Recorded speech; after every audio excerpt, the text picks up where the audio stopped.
Hello everyone, welcome to வினி சேர்க்கே. இன்றைக்கி நம்ம பார்க்க போகிறது ஒரு ஹேர் க்ரோத் ஜெல். இதை வந்து ஹேர் கண்டிஷனராகவும் நம்ம யூஸ் பண்ணலாம், இல்லை ஹேர் மாஸ்காகவும் நம்ம யூஸ் பண்ணலாம். இப்போ ரெண்டுமே எப்படி யூஸ் பண்ணணும் அப்படின்றத உங்களுக்கு நான் சொல்கிறேன்.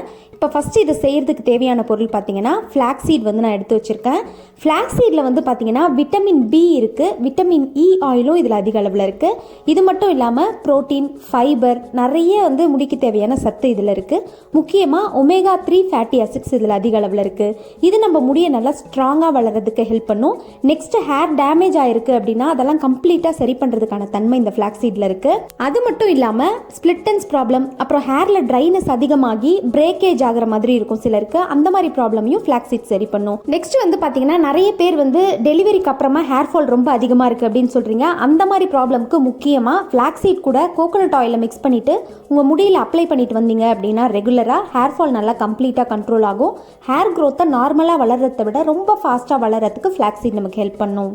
அடுத்து இதில் நம்ம யூஸ் பண்ண போகிற ஒரு முக்கியமான பொருள் என்னன்னு பார்த்தீங்கன்னா ரோஜா இதழ். பன்னீர் ரோஸாக எடுத்துக்கிட்டிங்கன்னா இன்னுமே நல்லா இருக்கும். எனக்கு வந்து நார்மல் ரோஸ் தான் இங்கே கிடைச்சிது. ரோஸ் பெட்டல்ஸில் வந்து பார்த்தீங்கன்னா ஆன்டி மைக்ரோபியல் ப்ராப்பர்ட்டிஸும் ஆன்டி ஆக்சிடென்ட் ப்ராப்பர்ட்டிஸும் அதிக அளவில் இருக்குது. இது நம்மளோட ஸ்கேல்ப்பையும் ஹேரையும் நல்லா ஸ்ட்ரென்தன் பண்ணும். முக்கியமாக நம்மளோட ஸ்கேல்ப்பை நல்லா டீப் க்ளீன் பண்ணும், முடியை நல்லா நரேஷ் பண்ணும். ஹேரில் ட்ரைனஸ் இருக்குது, இல்லை வேறு ஏதாவது டேமேஜ் இருக்குன்னா அதை சரி பண்ணுறதுக்கான தன்மை வந்து இந்த ரோஸ் பெட்டல்ஸில் இருக்குது. நம்மளோட ஸ்கேல்ப்போட பிஹெச் லெவலை வந்து பேலன்ஸ்டாக வச்சுக்கிறதுக்கு ரோஸ் வந்து நமக்கு ரொம்ப ரொம்ப ஹெல்ப் பண்ணும். ஹேர் ஃபாலிகல்ஸ் எல்லாம் நல்லா ஸ்ட்ரென்தன் பண்ணி முடி நல்லா திக்கா வளர்றதுக்கும் ரோஸ் பெட்டல்ஸ் நம்மளுக்கு ரொம்ப ரொம்ப ஹெல்ப் பண்ணும். நான் வந்து பாத்தீங்கன்னா ஒரு 10 to 15 சின்ன ரோஜா பூ வந்து இந்த மாதிரி பிச்சு அந்த பெட்டல்ஸ் மட்டும் எடுத்து வச்சிருக்கேன். அடுத்து இதில் நம்ம யூஸ் பண்ண போகிற ஒரு பொருள் என்னன்னு பார்த்தீங்கன்னா lavender essential oil. Lavender essential oil முக்கியமாக வந்து பார்த்தீங்கன்னா நம்மளோட ஹேரை திக்காக நல்லா ஃபாஸ்ட்டாக வளர்கிறதுக்கு ஹெல்ப் பண்ணுறதுக்கான ஒரு ஆயில். இது வந்து பார்த்தீங்கன்னா நிறைய பேருக்கு சொட்டை விழுந்த மாதிரி இருக்கும். அந்த மாதிரி ப்ராப்ளம்லாம் இருக்கிறவங்க கூட இந்த லாவெண்டர் ஆயிலை வந்து ரெகுலராக யூஸ் பண்ணலாம். நம்மளோட ஸ்கேல்பில் நிறைய ஹேர் ஃபாலிகல்ஸை வந்து புதுசாக உருவாக்கி புது முடி நமக்கு வளர்கிறதுக்கு வந்து ரொம்பவே ஹெல்ப் பண்ணும் லாவெண்டர் ஆயில். ஸோ இதனால் ஆட்டோமேட்டிக்காக பார்த்தீங்கன்னா நம்மளோட ஹேர் வந்து நல்லா திக்காக இருக்கும். ஒரு சிலருக்கு வந்து பார்த்தீங்கன்னா நம்ம நிறைய ட்ரை பண்ணாலும் ஹேர் க்ரோத் கொஞ்சம் ஸ்லோவாக தான் இருக்கும். அந்த மாதிரி இருக்கவங்க உங்களோட கோகோனட் ஆயிலில் கூட இந்த ஆயிலை நீங்கள் மிக்ஸ் பண்ணி யூஸ் பண்ணலாம். ஹேர் க்ரோத் வந்து நார்மலாக ஆகிறத விட ரொம்ப ஃபாஸ்ட்டாக ஆகும். இப்போ இது எப்படி பண்ணுறதுன்னு பார்க்கலாம். ஃபஸ்ட்டு ஒரு பாத்திரத்தை அடுப்பில் வச்சுட்டு நான் வந்து ஃப்ளாக்ஸீட் ஆட் பண்ணிக்கிறேன். ஒரு 3 ஸ்பூன் அளவுக்கு நான் ஆட் பண்ணியிருக்கேன். உங்களுக்கு கொஞ்சம் அதிகமாக தேவைப்பட்டால் இன்னொரு 1 ஸ்பூன் கூட எக்ஸ்ட்ரா ஆட் பண்ணிக்கலாம். இப்போ ஃப்ளாக்ஸீட் ஆட் பண்ணதுக்கப்புறமா இதில் வந்து தண்ணி ஆட் பண்ணிக்கலாம். தண்ணி வந்து பார்த்தீங்கன்னா ஒரு 300 ml அளவுக்கு தண்ணி ஆட் பண்ணிக்கிறேன். ஃபஸ்ட்டு ஒரு 250 ml வந்து நான் ஆட் பண்ணியிருக்கேன். இதுக்கப்புறமா ஒரு 50 ml வந்து நான் எக்ஸ்ட்ராவாக ஆட் பண்ணிக்கிறேன். நான் வந்து கண்டிஷனர் அண்ட் ஹேர் மாஸ்க் ரெண்டுமே பண்ண போகிறேன், அதனால தான் இவ்வளோ தண்ணி எடுத்திருக்கேன். உங்களுக்கு வந்து கண்டிஷனர் மட்டும் நீங்கள் பண்ண போகிறீங்க அப்படின்னா 200 ml உங்களுக்கு தாராளமாக போதும். இப்போ நெக்ஸ்ட் இதில் வந்து பார்த்தீங்கன்னா நம்ம எடுத்து வச்ச ரோஜா இதழ் ஆட் பண்ணிடலாம்.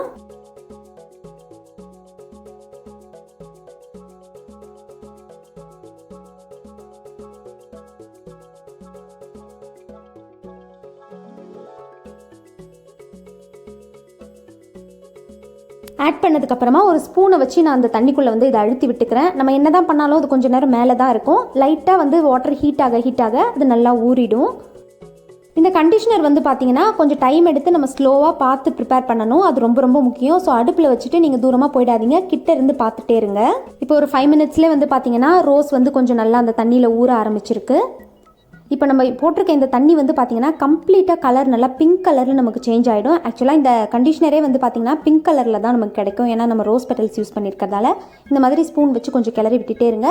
நெக்ஸ்ட்டு முக்கியமாக அடியில் ஃப்ளாக்ஸீட் வந்து சில நேரம் வந்து கரிஞ்சு போகிறதுக்கு சான்ஸ் இருக்குது. ஸோ அதையும் முக்கியமாக இந்த மாதிரி அடியில் வந்து பிடிக்காத அளவுக்கு கிளறி விட்டுட்டே இருங்க. இப்போ வந்து பார்த்தீங்கன்னா ஒரு 15 minutes ஆயிருக்கு. ஜெல் வந்து நல்லா ஃபார்ம் ஆக ஆரம்பிச்சிருச்சு. ரோஸ் பெட்டல்ஸோட கலரும் வந்து பார்த்தீங்கன்னா நல்லா சேஞ்ச் ஆக ஆரம்பிச்சிருச்சு. இப்போ இந்த ஜெல் வந்து பார்த்தீங்கன்னா நல்லா வந்து ஃபார்ம் ஆக ஆரம்பிச்சிருச்சு. தண்ணியோட கலரும் வந்து பார்த்தீங்கன்னா கொஞ்சம் கொஞ்சமாக சேஞ்ச் ஆகிட்டு வருது. மறக்காமல் லோ ஃப்ளேமில் வச்சு ரெடி பண்ணுங்கள். இன்னும் ஒரு 15 minutesல இது நமக்கு ரெடி ஆகிடும். நம்ம போட்டிருக்க ரோஸ் வந்து பார்த்தீங்கன்னா கம்ப்ளீட்டாக எல்லா பெட்டல்ஸும் வந்து கலர் மாறும். இப்போ 1-2 வந்து பார்த்தீங்கன்னா பிங்க் கலர்லேயே இருக்குது. இன்னும் கொஞ்சம் நேரம் நம்ம ஹீட் பண்ண அந்த ரோஸ் பெட்டல்ஸும் கலர் மாறிடும். இப்போ வந்து பார்த்தீங்கன்னா டோட்டலாக ஒரு 20 minutes ஆயிருக்கு. ஒரு சின்ன டிப்ஸ் வந்து நான் உங்களுக்கு சொல்கிறேன். இந்த மாதிரி கொஞ்சம் அந்த வழுவழுன்னு இருக்க ஒரு கன்சிஸ்டன்சியில் வந்து பார்த்தீங்கன்னா இதை நம்ம அப்படியே எடுத்து சீரமாக கூட யூஸ் பண்ணலாம். ஹேர் வாஷ் பண்ணதுக்கப்புறமா இந்த மாதிரி கையில் கொஞ்சமாக நீங்கள் எடுத்துகிட்டு நார்மலாக நம்ம சீரம் அப்ளை பண்ணுவோம்ல அந்த மாதிரி ஹேர் வாஷ் பண்ணதுக்கப்புறமா முடி ஒரு 80% உங்களுக்கு ஈரமாக இருக்கப்போ ஹேரில் இந்த மாதிரி நீங்கள் அப்ளை பண்ணிக்கலாம்.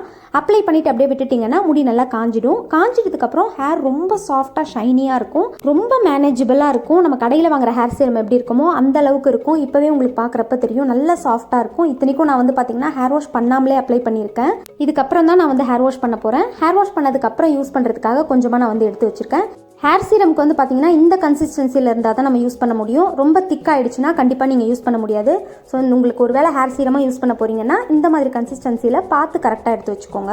இது கூட வந்து பார்த்தீங்கன்னா உங்களுக்கு தேவைப்பட்ட எசென்ஷியல் ஆயில் ஆட் பண்ணிக்கலாம். ஹேர் க்ரோத்துக்கும் ஹெல்ப் பண்ணும். இப்போ இது வந்து ரொம்பவே நல்லா கொதிச்சிருச்சு. மேலே இந்த நுரை மாதிரி ஃபார்ம் ஆகும் பாருங்கள், அதுதான் கரெக்டான பதம். நமக்கு கொஞ்சம் கொஞ்சமாக ரெடி ஆகிட்டு இருக்கு அப்படின்னு. இந்த ஒயிட் ஜெல் வந்து இன்னும் கொஞ்சம் திக்காக ஆரம்பித்த உடனே நீங்கள் அடுப்பை ஆஃப் பண்ணிக்கலாம். இப்போ வந்து பார்த்தீங்கன்னா நான் கரெக்டாக இருக்குது, அடுப்பை ஆஃப் பண்ணிட்டேன்.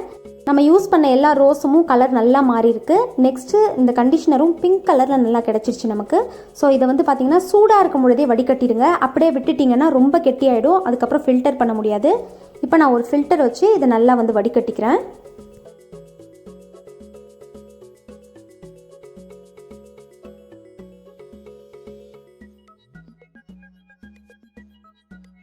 இப்போ இது சூடாக இருக்கிறதால ரொம்ப ஈஸியாக வந்து அதை ஃபில்டர் பண்ண முடியுது. ஃபில்டர் பண்ணிவிட்டு மேலே வந்து பார்த்திங்கன்னா அந்த ஃபில்டரில் இருக்கிறத ஒரு ஸ்பூன் வச்சு நல்லா கிளறி விடுங்க. இன்னும் ஜெல் வந்து வேஸ்ட் ஆகாமல் அப்போ தான் நம்ம எடுக்க முடியும்.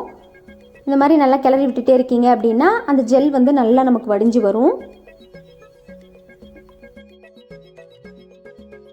இந்த ஃப்ளாக்ஸீட் ஜெல்லில் வந்து பார்த்திங்கன்னா நம்ம நினச்சி பார்க்க முடியாத அளவுக்கு அவ்வளோ சத்து இருக்குது நம்மளோட முடிக்கு. நம்ம ஜென்ரலாக வந்து இந்த மாதிரி நிறைய வந்து பார்ப்போம், ஒரு சிலது ட்ரை பண்ணுவோம், ஒரு சிலது ட்ரை பண்ண மாட்டோம்.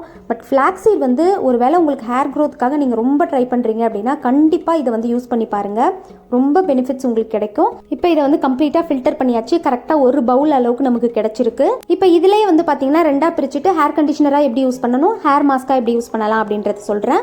இப்போ இது சூடாக இருக்கப்பவே இதில் வந்து எசென்ஷியல் ஆயில் ஆட் பண்ண போகிறேன். லாவெண்டர் எசென்ஷியல் ஆயில் தான் எடுத்து வச்சிருக்கேன், அதான் ஆட் பண்ண போகிறேன். ஒரு 3 ட்ராப் அளவுக்கு நான் ஆட் பண்ணிக்கிறேன். ஆட் பண்ணதுக்கப்புறமா நம்ம வந்து கண்டிஷனருக்கு தனியாக எடுத்து வச்சுக்கலாம்.